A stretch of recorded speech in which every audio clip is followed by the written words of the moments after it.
Hello friends बरायबाय माय बड' tech चेनेलनि गेजेरजों नोंथांमोननो दायो बे भिडिअनि गेजेरजों गुड निउज मोनसे नोंथांमोननो फोसावगोन। बेनो जाहैबाय मोनसे राङारि अनसुंथाइ आरो बेखौ फोसावदों BTR गभर्नमेन्टनि CM प्रमद बर' बिथाङा मा होनना बुंदों बे थांखिनि गेजेरजों गोजौ खैफोद गोनां गोर्बोआव थानाय आइजोफोरा 10 दाननि थाखाय दानफायाव 1000 राङै राङारि हेफाजाब मोननो हागोन होननानै बुंदों आरो बे हेफाजाबा गोब्राब थासारियाव बिमा आरो गथ' सानैनिबो रैखाथिखौ रोखा खालामनानै बिसोरनि रांखान्थियारि बजाखौ गोबाङैनो खमायगोन आरो बिसोरनि गोब्राब समाव हेफाजाब होगोन होननानै बिथाङा पस्ट होदों आरो बिनि डिटेल्सखौ जों बेवहाय मिन्थिगोन।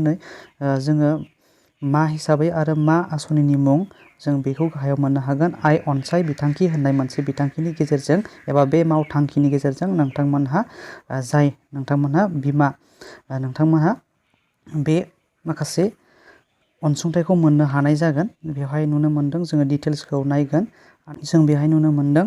दानिया गाहायाव थांखिफोर जों थांखिखौ नायगोन। थांखिफोरा जाहैबाय गोर्बोआव थानाय आरो बिमा जानायखौ रैखाथि गोनां खालामनाय, दानारि मददथि होनो थाखाय गोजौ खैफोद गोनां गोर्बोआव थानाय आइजोफोरखौ सिनायथिनाय।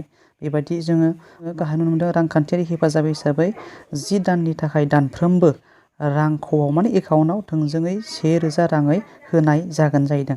ओमफ्राय बेखौ मा होनना बुंदों आवथायाव लानो गोनां गासै मुलाम्फा मोनगिरि माने गासै मुलाम्फा मोनगिरिया बेसेबां मोनगोन जोङो बेवहाय 5000 आइजोफोरा मोनगोन आरो गासै मोननो गोनां आइजोफोरा जाहैबाय 5000 माने बेहाय भेकेन्सि दं आरो बिदि मोननो थाखाय बेबायदि आरोना। बेहाय आवथायाव लानो गोनां गासै मुलाम्फा मोनगिरि गोजौ खैफोद गोनां गोर्बोआव थानाय महरै सिनायथिनाय गासै सा 5000 आइजोफोर बेखिनिसिम बिथाङा माने अफार होगोन आरो।